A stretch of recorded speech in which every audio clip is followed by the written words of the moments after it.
Kan. Pak, tadi saya tidak potong Anda tadi ya. Bukan, jangan masa begini. Jangan dipotong. Jangan agitasi seperti kemudian itu. Saya masalahnya begini, ya. Kalau lembaga presiden nanti Anda sampaikan saya pikir saya selesaikan itu bisa, tapi kalau Anda menyerang pribadi biar orang bagaimana? Ya karena waktu tapi itu ke belum ada depan untuk undang-undang. amandemen, Ya. coba simak baik-baik kali. Produk Iya, undang-undang. pintu masuknya dari Saya mana? tidak bilang PNPS Ya, Perpres. pintu masuknya bagaimana? Membuat satu rancangan undang-undang aja, Anda katakan 50 tahun, setengah abad. Bagaimana? Nah, Anda lihat lihat undang-undang undang-undang. Kitab undang-undang coba cari. Bisa.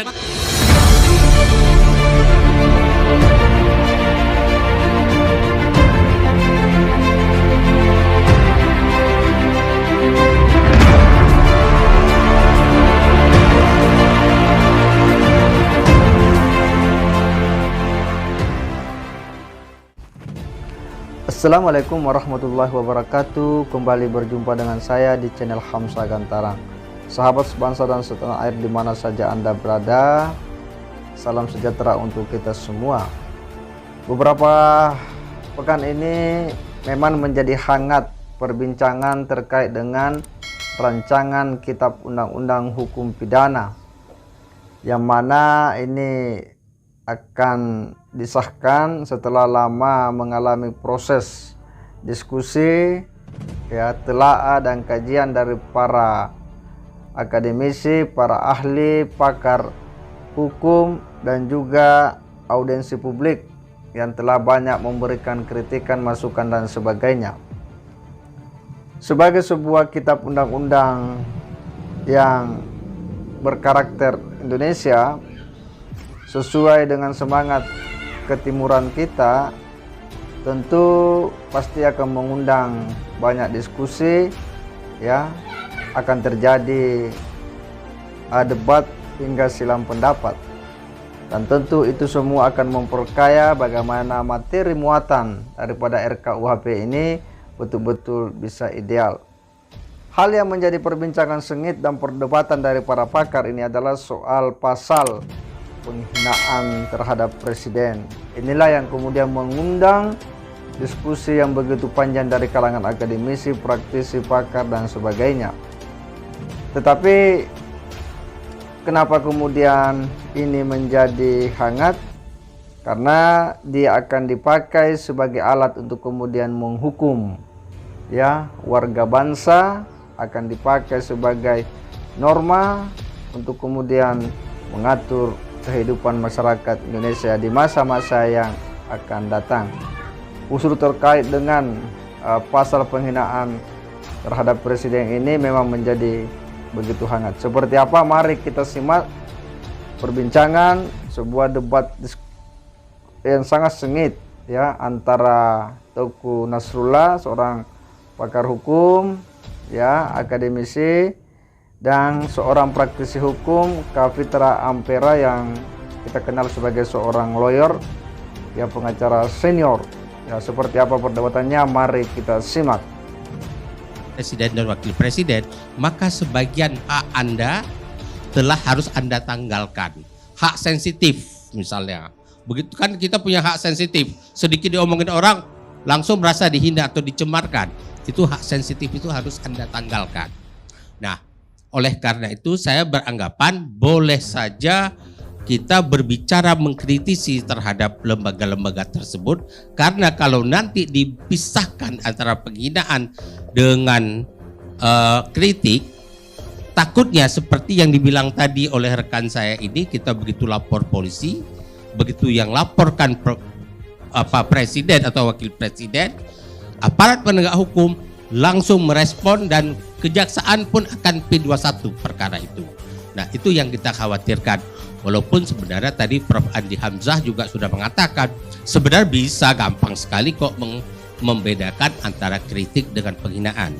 Ya, secara hukum gampang, tapi dalam pemahaman masyarakat dan penegak hukum itu tidak. Nah, saya pikir ini keliru pemahaman, Bang Kan. Pak, tadi saya tidak potong Anda tadi ya. Bukan, jangan begini. Jangan dipotong. Jangan agitasi seperti kemudian itu. Saya begini. Ya, kalau lembaga presiden nanti Anda sampaikan. Saya pikir saya selesaikan itu bisa, dulu. tapi kalau Anda menyerang pribadi orang bagaimana? Jangan menganggap diri sangat lebih daripada yang lain, nanti orang lain langsung disalahkan. Dengarkan, saya nggak potong Anda tadi, ya. Anda Kemudian, membatasi demokrasi kalau gitu. ya, Saya mau tanya sama Abang, kalau Abang lihat presiden merasa secara subjektif, saya direndahkan martabatnya, masuk pasal penghinaan.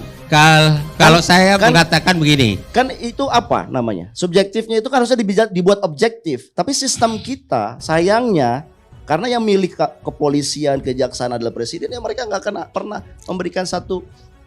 saya jawab begini, kalau Dissenting saya opinion tipe orang yang sensitif, saya tahu begitu saya jadi anggota DPR, presiden dan wakil presiden, itu tiap hari dari A sampai Z kelemahan saya akan dikuliti. Oleh karena itu kalau saya tidak siap dengan mental itu, saya tidak melamar untuk menjadi orang yang duduk di kelembagaan itu. Jadi yang saya ingin saya katakan, sepakat bahwa pasal itu sebaiknya ditiadakan. Berarti Abang dalam draft yang Abang buat tadi, yang 2012 tidak ada pasal itu sebenarnya. Ada juga. Makanya tadi saya bilang tadi dalam Tanya draft Abang nggak setuju kan masuk. Gini, ini saya mengatakan saya tidak menjadi anggota tim RUU KUHP. Tapi saya sudah sampaikan kepada Anda tadi, ada perdebatan dan ada perbedaan pendapat. Dan tidak semua anggota tim sepakat dengan hasil yang ditampilkan, sama dengan di DPR. Ya. Ketika pembahasan tidak semua anggota DPR sepakat, Ya. tapi kadang-kadang suara yang sudah diputuskan itu yang kita Menurut harus saya Bang, hormati. sebagai intelektual jangan memberikan satu pemantik. Karena diusulkan sama tim akademik, oh ya ini benar. Akhirnya DPR dan pemerintah memasukkan pasal itu. Harusnya Abang tegas saja, tidak Nggak perlu. bisa. Saya bilang, saya untuk KUHP ini bukan anggota tim tapi salah satu narasumber. Dalam pembahasan pasal-pasal ini kita di kampus di dunia akademik membahas dari sisi luar. Artinya paham ini Bukan- kolektif, jadi Abang nggak bisa ngambil keputusan sendiri gitu kan? Abang yang mau menyampaikan gitu kan? Sekali lagi saya katakan saya bukan anggota tim perumus. Oke. Narasumber. Ya. Oke. Kalau RUU KUHP saya anggota tim perumus. Saya berani tanggung jawab RUU KUHP, tapi RUU KUHP saya narasumber, ya. Dan saya sepakat bahwa ketentuan demonstrasi, keramaian dan lain-lain itu tidak perlu izin. Itu cukup dengan pemberitahuan. Ya, kalau main izin ini bahaya, kembali kepada rezim yang jauh sebelum Orde Lama. Demikian Bakar. Kalau Bang saya tanya, kalau itu perlu izin, Abang berubah nggak posisinya bahwa RKUHP itu tidak perlu ada harusnya?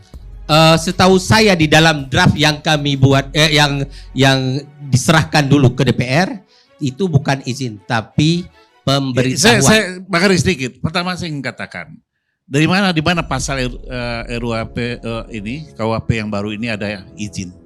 Di pasal 273 itu pemberitahuan. Nggak ada permintaan izin. Masalahnya draftnya Mbak, nggak ada yang, kita semua nggak ada yang tahu selain pemerintah. Nah, kita juga tidak tahu kan masalahnya. itu dirubah atau tidak kan. Kita berasumsi.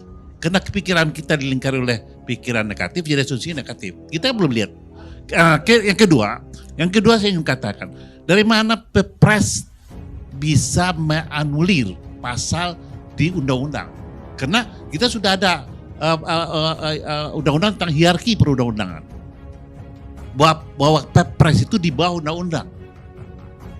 Nah itu yang kedua. Yang ketiga adalah Ini di Belanda. sebentar, yang Bapak kedua tanyakan itu Tadi Anda Perpres. katakan Perpres Soekarno muncul bisa merubah. Oh iya betul, Ya, itu betul. Perpres belum ada undang-undang tentang hierarki perundang-undangan. Karena Perpres nomor undang-undang 1, yang di bawah tidak boleh nomor 1 tidak boleh tahun menganulir. 65. Iya, dulu bisa, tapi sekarang nggak boleh, tidak izinkan oleh undang-undang yang ada.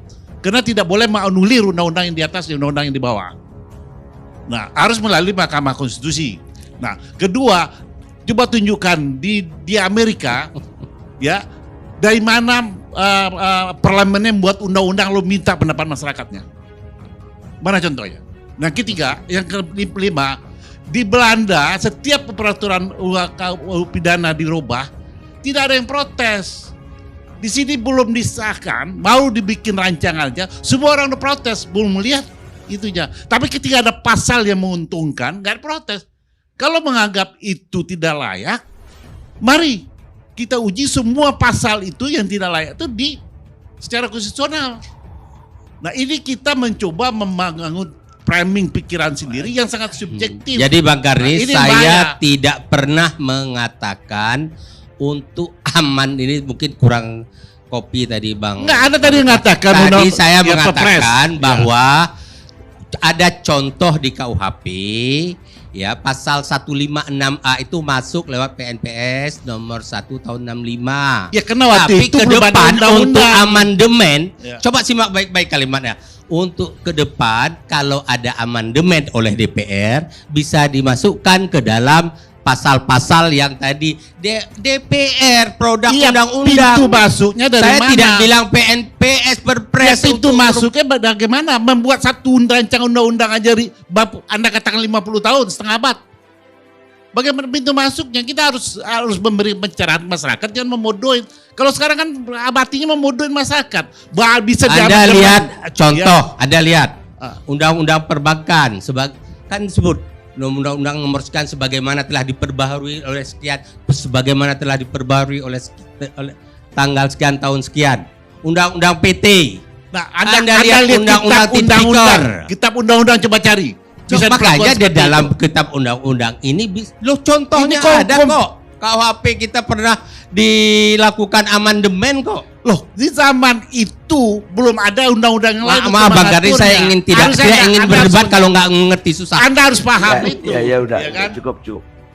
Tapi yang saya mau batas satu aja, bahwa di Amerika tidak ada yang bantah kalau undang-undang dirubah. Sampai dirubah, tolong tonton CNN malam ini. Undang-undang aborsi, Saya katakan undang-undang pidana, ketika dia mau diundangkan, ya, lalu dibawa dulu ke masyarakat untuk diminta pendapat masyarakat. Ketika membuatnya itu loh, Bang Adi, seperti yang dilakukan di sini. Ya, ketika dilakukan proses itu di sini, semua lembaga pendidikan semua diajak. Ada peran publik di situ. Tetapi yang diprotes di Amerika ketika undang-undang itu sudah diundang-undangkan. Tapi waktu proses pembuatan itu tidak ada, makanya ketika undang-undang itu ada dibuat, waktu maka dia direncanakan ribut. udah di. Ya. Minggu ini aja ada 2. Undang-undang senjata api sama undang-undang aborsi. Iya.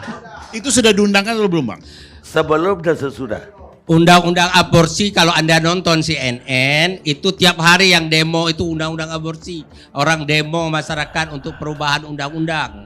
Jadi jangan merujuk terhadap sesuatu Ya, yang itu keliru. sudah diundangkan. Yang saya lihat proses seperti kita ini sudah mengakomodasi. Baik, Ya.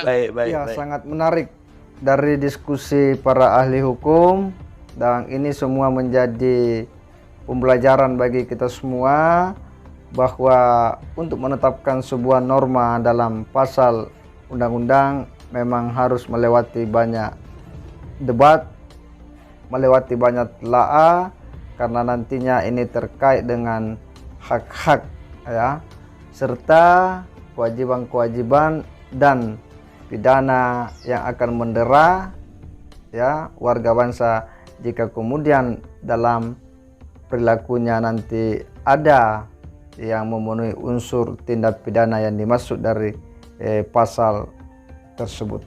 Saya kira demikian. Wassalamualaikum warahmatullahi wabarakatuh.